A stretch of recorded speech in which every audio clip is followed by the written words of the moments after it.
Here's how to get your contacts into HubSpot. So the first thing you want to do is head on over to settings and go under the integrations tab.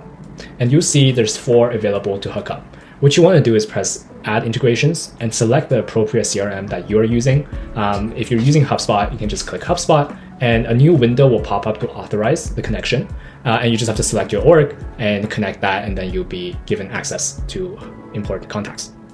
Now, if we go back to our list and go under contacts, we have to decide for ourselves, what do we want to actually put into HubSpot? So let's say if we select everybody, we go under content actions and we push to CRM, and it's automatically going to show HubSpot and it's going to export to contacts. So depending on what you want to send, so basics will be account name, first name, last name, email address, but there's a few more information that you could send. You could send the job title. You could send a LinkedIn URL, right? Let's say these are the most basic ones. You'd have to create those fields because HubSpot don't have those default fields, especially LinkedIn URL.